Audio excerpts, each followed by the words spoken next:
देखिए, ये आपके दैनिक जागरण का संपादकीय पाठ है। और संपादकीय पाठ आपको प्रीलिम्स में, मुख्य परीक्षा में जब आप लोग आंसर राइटिंग करते हैं, निबंध लिखते हैं, तो उसमें काफ़ी मदद मिलती है। और जब आप लोग इंटरव्यू में बैठते हैं तो वहाँ भी कई सवाल आपसे पूछे जाते हैं, जिनका जवाब यहाँ से आपको मिल जाएगा और एक सामान्य जानकारी भी मिलती है। समझौते की संभावना टटोलें किसान संगठन। अभी आप देख रहे हैं कि किसान आंदोलन चल रहा है, उसी पर आप देखते हैं बातें की जा रही हैं। बहुत सारे आर्टिकल आप देख रहे हैं कि किसानों के पक्ष में लिखे जा रहे हैं, बहुत सारे आर्टिकल आप देख रहे हैं कि उनके विरोध में भी लिखे जा रहे हैं। लेकिन आपको एक बीच बीच का रास्ता अपनाना है, आपको न्यूट्रल होकर सब देखना है, ठीक है। तो पंजाब के किसान संगठन अपनी मांगों को लेकर अभी भी हरियाणा सीमा पर डटे हुए हैं। उन्होंने दिल्ली कूच का फैसला 29 फरवरी के लिए टाल तो दिया, लेकिन यह स्पष्ट नहीं है कि वे केंद्र सरकार से पांचवें दौर की वार्ता करेंगे या नहीं। चौथे दौर की वार्ता में केंद्रीय मंत्रियों ने यह उपयोगी प्रस्ताव दिया था कि सरकारी एजेंसियां 5 साल तक दालें, मक्का और कपास की एमएसपी पर खरीद का करार करेंगी और इसमें खरीद की कोई सीमा नहीं होगी। पहले तो किसान नेताओं ने इस प्रस्ताव पर गहन विचार विमर्श कर 2 दिन बाद अपनी राय देने को कहा, लेकिन फिर यकाएक उन्होंने उसे सिरे से खारिज कर दिया। और इससे यही स्पष्ट होता है कि किसान नेताओं ने उक्त प्रस्ताव पर गंभीरता से विचार ही नहीं किया है। किसान संगठन केवल सभी फसलों को की एमएसपी पर खरीद की गारंटी वाला कानून ही नहीं चाह रहे हैं, वे कई ऐसी मांगे भी कर रहे हैं जो किसी भी सरकार के लिए मानना संभव नहीं है। पंजाब के किसान यह जानते हैं कि गेहूं और धान की खेती जमीन को बंजर कर रही है, लेकिन वे फसलों के विविधीकरण की दिशा में बढ़ने को तैयार नहीं है ताकि गिरता भूजल स्तर सुधरे। पंजाब में भूजल की अंधाधुंध दोहन के चलते उसका स्तर तेजी से गिरता जा रहा है। वास्तव में पंजाब समेत देश के कई हिस्सों में ऐसी फसलों की जरूरत है जिनमें पानी की खपत कम है और धान में पानी का बहुत इस्तेमाल होता है, पर एमएसपी के लाभ में पंजाब के किसान उसकी ही खेती करने में लगे हैं। और यदि किसान संगठन केंद्र सरकार के उक्त प्रस्ताव को स्वीकार कर लेते तो इससे उनका जो भला होता ही पंजाब की कृषि जनित समस्याओं का समाधान भी होता।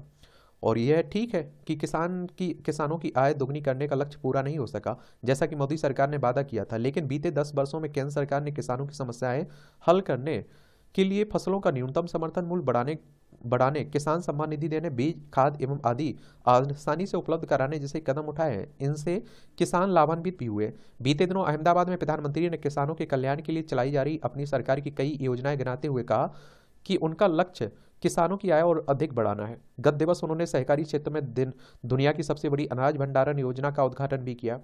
यह एक तथ्य है कि देश के अन्य हिस्सों की तुलना में पंजाब के किसान अच्छी स्थिति में हैं। वे एमएसपी का सबसे अधिक लाभ भी उठाते हैं और इसके बाद भी वही बात बात पर आंदोलन करते हैं। 3 कृषि कानूनों के विरोध में भी सबसे पहले पंजाब से ही आंदोलन शुरू हुआ था और इस नए आंदोलन में पंजाब सरकार की भूमिका ठीक नहीं लगती है और उसने किसानों की कई अतार्किक मांगों का समर्थन तो किया ही है, उन्हें दिल्ली जाने के लिए भी उकसाया और वह ऐसे व्यवहार कर रही है जैसे किसानों को लेकर उसकी कोई जिम्मेदारी ही नहीं है। कृषि समृद्धि सूची का विषय है। केंद्र के साथ ही राज्यों को की भी यह जिम्मेदारी है कि वे कृषि के उत्थान और किसानों के कल्याण के लिए कदम उठाए। एमएसपी की घोषणा केंद्र सरकार करती है और उसकी एजेंसियां अन्न की खरीद करती हैं, लेकिन इसका यह मतलब नहीं है कि राज्य अपने किसानों के लिए कुछ ना करे। मध्य प्रदेश, तेलंगाना, उड़ीसा आदि कई राज्य अपने यहाँ के किसानों को राहत देने के लिए योजनाएं चला रहे हैं।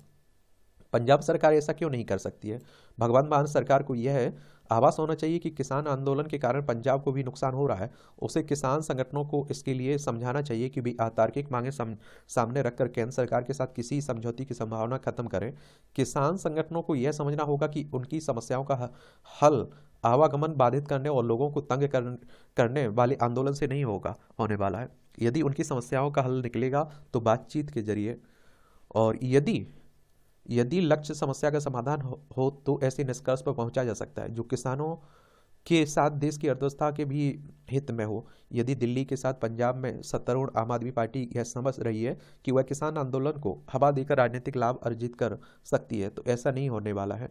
और क्योंकि इस आंदोलन का एक सीमित असर है, किसान संगठनों को उकसाने का काम कांग्रेस भी कर रही है। राहुल गांधी यह कह रहे हैं कि एमएसपी पर कानून लाएंगे और स्वामीनाथन आयोग की सिफारिशों को भी लागू करेंगे। उनकी माने तो इससे देश पर कोई आर्थिक बोझ भी नहीं पड़ेगा। यदि ऐसा है तो फिर मनमोहन सरकार ने एक काम क्यों नहीं किए और क्यों उन्हें पता नहीं कि मनमोहन सरकार ने ही स्वामीनाथन आयोग की सिफारिशों को लागू करने से मना कर दिया था, क्योंकि वित्तीय रूप से ऐसा करना संभव नहीं था। पता नहीं किसान संगठन आने वाले दिनों में क्या करेंगे, लेकिन उन्हें ज्ञात होना चाहिए कि जब आम चुनाव की घोषणा होने ही वाली है, तब उनके आंदोलन को राजनीति प्रेरित ही माना जा रहा है। और आप देखते हैं कि किसानों को इस पर ध्यान देना होगा कि उन्हें खेती के तौर तरीके बदलने और परंपरागत फसलों के बजाय अधिक मांग वाली फसलों को प्राथमिकता देनी होगी। उन्हें कर्ज माफी की मांग करने के बजाय कर्ज का सही इस्तेमाल करना होगा। यह किसी से छिपा नहीं है कि एक बड़ी संख्या में किसान खेती के नाम पर लिए जाने वाले कर्ज का इस्तेमाल अन्य जरूरतों को पूरा करने में करते हैं। अब तक किसानों की अनेक समस्याओं का निदान हो जाता यदि 3 कृषि कानून वापस नहीं होते, और यदि ये कानून लागू हो गए होते तो कृषि क्षेत्र में कॉरपोरेट जगत का निवेश बढ़ता या कृषि एवं किसानों की हालत सुधारने में मददगार होता। और इन कानूनों की वापसी से कॉरपोरेट जगत को यही संदेश गया कि किसान नेता अपने तौर तरीके बदलने को तैयार नहीं है। किसान नेताओं के रवैये से आशंकित कॉरपोरेट जगत अब शायद ही कृषि क्षेत्र में निवेश के लिए आगे आए। इसका नुकसान किसानों को ही उठाना पड़ेगा। ये संजय गुप्त है, इनके द्वारा ये आर्टिकल लिखा गया है। आपकी क्या राय है इस पर? आप लोग अपनी राय जरूर दीजिएगा। दल बदलने वालों का मौसम, हास्य व्यंग। जिस नेता को मक्खनबाजी आती है उसकी 5 अंगुलियां ही नहीं, पूरा शरीर ही कड़ाई में होता है। अब आप देखते हैं कि चुनाव आ रहा है तो यहाँ से वहाँ नेताओं का चलता रहेगा। निरंतर बढ़ता आय कर संग्रह, ये आंकड़े लाख करोड़ में है। ये देखिए 2015 में 2.66 था लाख करोड़, और आप देखिए 2023 में 8.33 हो गया। अच्छी बात है। विवेकवान बने। कोई कांटा या फूल बिना डाली के नहीं होता है, कोई डाली बिना तने के नहीं होती है, कोई तना बिना जड़ और जड़ भूमि के बिना नहीं होती है। इसी तरह समाज को भी अपने विवेक का समीकरण सीखना होगा। कोई कुछ भी बोलने को कहे दे, कोई कहे कहीं चलने को कह दे, कहीं धरने देने को उकसा दे, हम कहीं वही करने लगे। क्या हमारा अपना कोई विचार नहीं होना चाहिए? बचत के 2 उपाय होते हैं, कम खर्च करना, सार्थक खर्च अवश्य करना। कम खर्च और अधिक खर्च के बीच एक वैचारिक रेखा होती है। इसकी पहचान एक विवेकवान व्यक्ति ही कर सकता है। इसी तरह समय और स्वास्थ्य, मानसिक शांति, आनंद, सुख, इन सबको सुरक्षित करना चाहिए। दूसरों की सुख शांति भंग मत कीजिए। सड़कों को अवरुद्ध करके समाज के आवश्यक कार्यों में गतिरोध लाकर उसकी हानि ना करें। ऐसी मानसिकता का भी त्याग करें। जो बेचना है वह महंगा हो और जो खरीदना हो वह सस्ता हो। उद्वेग नहीं, विचार का आश्रय लीजिए। किसी भी खेल की एक मर्यादा बनाई जाती है और उसके बाहर जाने पर खिलाड़ी अयोग्य हो जाता है। समाज में भी प्रत्येक व्यक्ति, वर्ग, धर्म, संप्रदाय को ईश्वर के बनाए हुए सनातन चिंतन को आधार बनाकर उसी पर चलना चाहिए, और ताकि सब लोग सुखी, आनंदित और शांतिपूर्ण ढंग से अपने अपने श्रुति पंथ पर चलकर श्रेष्ठ नागरिक होकर श्रेष्ठ देश और विचारधारा को जन्म दें।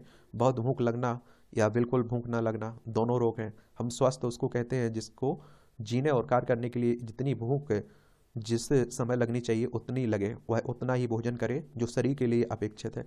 संतुलन और विवेक की ही व्यक्ति और समाज को शारीरिक और मानसिक रूप से स्वस्थ रख सकते हैं। कहने वाला कोई भी हो, सुनने वाला समझदार होना चाहिए। बिल्कुल सही बात है। ये परीक्षाओं में सेंधमारी। अंततः उत्तर प्रदेश सरकार को पुलिस भर्ती परीक्षा रद्द करने का फैसला करना पड़ा। यह परीक्षा होते ही उसके प्रश्न पत्र लीक होने के आरोप सामने आ गए थे। फिर इन आरोपों की पुष्टि होने लगी। इसके कारण छात्र दोबारा परीक्षा की मांग को लेकर धरना प्रदर्शन करने लगे। यह तो ठीक है कि योगी सरकार ने समय रहते इस मांग को पूरा करने के साथ ही यह स्पष्ट किया कि 6 माह के अंदर दोबारा परीक्षा होगी, दोषियों को कठोर दंड का भागीदार बनाया जाएगा। लेकिन आखिरकार इसका क्या कि लाखों छात्रों को फिर से परीक्षा देनी पड़ेगी? क्या इन छात्रों के उस समय, श्रम और संसाधन की भरपाई संभव है जो प्रश्न पत्र लीक होने के कारण बर्बाद हो गए? ध्यान रहे कि इस परीक्षा में करीब 48 लाख अभ्यर्थी शामिल हुए हैं। इनमें से अनेक अन्य राज्यों के थे। इन्होंने परीक्षा देने के लिए लंबी दूरी तय की थी। जब किसी भर्ती परीक्षा के प्रश्न पत्र लीक होते हैं तो केवल उसका आयोजन कराने वाली संस्था सरकार की विश्वसनीयता ही नहीं छिजती, बल्कि छात्रों को मानसिक संताप का भी सामना करना पड़ता है। इसके अलावा दोबारा परीक्षा कराने से नए सिरे से सरकारी संसाधन खर्च करने पड़ते हैं। यह पहली बार नहीं है जब किसी भर्ती परीक्षा के प्रश्न पत्र लीक हुए। उत्तर प्रदेश के साथ अन्य राज्यों में भी ऐसा हो चुका है। सच तो यह है कि देश के विभिन्न हिस्सों में भर्ती परीक्षाओं में गड़बड़ी के समाचार आते ही रहते हैं। भर्ती परीक्षाओं में धांधली एक ऐसी बीमारी है जो खत्म होने के स्थान पर बढ़ती दिख रही है, और इससे यदि कुछ स्पष्ट है तो यही कि भर्ती परीक्षाओं में सेंधमारी करने वाले बेलगाम हैं। 3 वर्ष पहले उत्तर प्रदेश में जब टीचर्स एलिजिबिलिटी टेस्ट का प्रश्न पत्र लीक हुआ था तो योगी सरकार ने आरोपितों पर लसूका और गैंगस्टर एक्ट के तहत कार्रवाई की थी, और लगता है कि इस सख्ती के बाद भी परीक्षाओं में सेंधमारी करने वालों के दुस्साहस का दमन नहीं हो पा रहा है। और अन्य राज्यों में भी यही स्थिति है। हालत ये है कि स्कूली परीक्षाओं में भी नकल कराने वाला माफिया सक्रिय है। ऐसे माफिया केंद्रीय परीक्षाओं को भी नहीं बख्श रहा है। इसी कारण संसद के बीते सत्र में परीक्षाओं में अनुचित साधनों का इस्तेमाल करने वालों को कड़ी सजा देने वाले एक विधेयक पर मुहर लगाई गई और अब तक कानून बन चुका है। और हो सकता है कि राज्य सरकार भी इसी तर्ज पर कानून बनाए, लेकिन केवल कठोर कानून का निर्माण ही पर्याप्त नहीं है। दोषियों को शीघ्र सजा देने की व्यवस्था करने के साथ ही परीक्षाओं की शुचिता बनाए रखने के लिए नए उपाय भी करने होंगे। परीक्षाओं में सेंधमारी इसलिए हर हाल में रोकनी होगी क्योंकि इससे युवाओं के भविष्य से खिलवाड़ होने के साथ ही देश की बदनामी भी हो रही है। इसमें ना हो भ्रष्टाचार। तो बिहार सरकार ने निर्णय किया है कि शहरी क्षेत्र के नजदीक वाले ग्रामीण इलाकों में निर्माण के लिए नक्शा निकायों के प्राधिकार पास करेंगे। सरकार का निर्णय इस उद्देश्य से है कि भविष्य में अगर शहरी क्षेत्र का विकास होता है तो अनियंत्रित निर्माण के कारण परेशानी ना हो, यानी इन ग्रामीण क्षेत्रों के आवास या व्यावसायिक प्रतिष्ठानों का निर्माण ठीक शहरी क्षेत्र की तरह हो। और इसमें ध्यान रखा जाएगा कि यातायात में असुविधा ना हो, प्रदूषित जल और कचरे का निष्पादन मानक के अनुरूप हो, बुनियादी सुविधाओं के विस्तार में परेशानी नहीं हो, पक्की नाली, गली, घर घर बिजली, हर घर नल का जल और सड़क निर्माण के माध्यम से राज्य के गांव बुनियादी सुविधाएं पहुंच गई हैं। कह सकते हैं कि जिन सुविधाओं के कारण गांव और शहर में कभी अंतर समझा जाता था, ऐसी सभी सुविधाएं कमोबेश गांव में उपलब्ध है। चिकित्सा सुविधा की कमी का भी बहुत हद तक समाधान हो गया है। हर एक जिले में आप देखिए मेडिकल कॉलेज, अस्पताल और प्राथमिक स्वास्थ्य केंद्रों की संख्या में वृद्धि के कारण स्थानीय स्तर पर इलाज की व्यवस्था प्रयास सभी गांव में उपलब्ध है। अच्छी सड़कों का लाभ छात्रों को मिल रहा है। 10 किलोमीटर तक की दूरी के कॉलेजों में पढ़ने के लिए उन्हें जो किराए का कमरा लेना पड़ता है, अब उससे मुक्ति मिल गई। लेकिन नक्शा पास कराने को लेकर शहरी नागरिकों को जो फजीहत झेलनी पड़ रही है, उसकी कल्पना कर सरकार की नई व्यवस्था ग्रामीणों को डरा सकती है। यह बुरी बात है, लेकिन सरकार को भी इसे स्वीकार करने में परहेज नहीं होना चाहिए कि नक्शा पास करने की शहरी व्यवस्था भ्रष्टाचार में लिप्त है। यह उसी का प्रभाव है कि राजधानी होने के बावजूद पटना में बेतरतीब निर्माण हो रहा है। 8-10 फीट की सड़क पर 5-6 मंजिल मकान का निर्माण हो रहा है और सरकार प्रयास करे कि ग्रामीणों को उन कठिनाइयों का सामना नहीं करना पड़े, जिसके कारण शहरी जीवन अस्त व्यस्त है। मंगल ग्रह पर पानी का सबूत। तो मंगल ग्रह हमेशा जिज्ञासा का विषय रहा है। विज्ञानी इसके बारे में अधिक से अधिक जानने की कोशिश कर रहे हैं और इसके लिए विभिन्न देशों में ने अभियान भी भेजा है। इसी कड़ी में नासा के परसीवियरेंस रोवर ने पाया कि मंगल ग्रह का जेजेरो क्रेटर किसी समय पानी से भरा हुआ था। यह रोवर पहली बार फरवरी 2021 के में इंजीनिटी हेलीकॉप्टर के साथ क्रेटर पर उतरा था। रोवर ने जमीन में प्रवेश करने वाले रडार का उपयोग करके यह खोज की थी और उसने एक झील से संबंधित तलछट की परतों के बारे में बताया था। यह झील बाद में एक विशाल डेल्टा में तब्दील होकर सूख गई और जब क्रेटर से एकत्रित किए गए भूवैज्ञानिक नमूने पृथ्वी पर लौट आएंगे, तब शोधकर्ताओं को इस बात का सबूत मिल सकता है कि लाल ग्रह पर कभी प्राचीन जीवन पनपा था।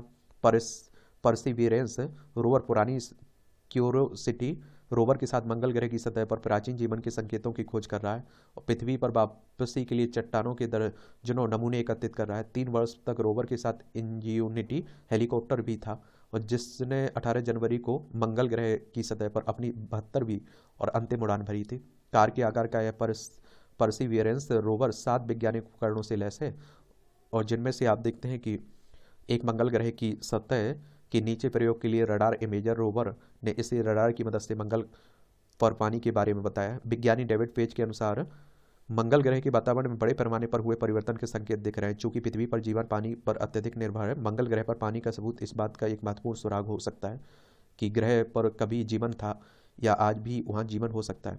लेकिन हमारे दुर्गम पड़ोसी ग्रह पर जीवन के सबूत जुटाना अभी तक बहुत कठिन साबित हुआ है और परसिवियरेंस द्वारा एकत्रित कीमती सामान को पृथ्वी पर वापस लाने के लिए परसिवियरेंस रोवर यूरोपीय अंतरिक्ष एजेंसी के सैंपल रिट्रीवल लैंडर के आगमन का इंतजार करेगी। इस अंतरिक्ष यान को एक छोटे रॉकेट के साथ पैक किया गया है। रोवर रॉकेट को पृथ्वी की ओर वापस दागे जाने से पहले इसमें चट्टान और मिट्टी के नमूनों को लोड करेगा। अंतरिक्ष में लॉन्च किए जाने के बाद नमूने वाले रॉकेट को पृथ्वी पर वापसी की उड़ान के लिए ESA के अर्थ रिटर्न ऑर्बिटर को द्वारा एकत्रित किया जाएगा। नासा ने शुरू में ERO को वर्ष 2026 में लॉन्च करने की योजना बनाई, लेकिन बाद में इस तारीख को वर्ष 2028 तक खिसका दिया गया, जिसका अर्थ है कि ये नमूने 2033 तक ही पृथ्वी पर वापस आ पाएंगे।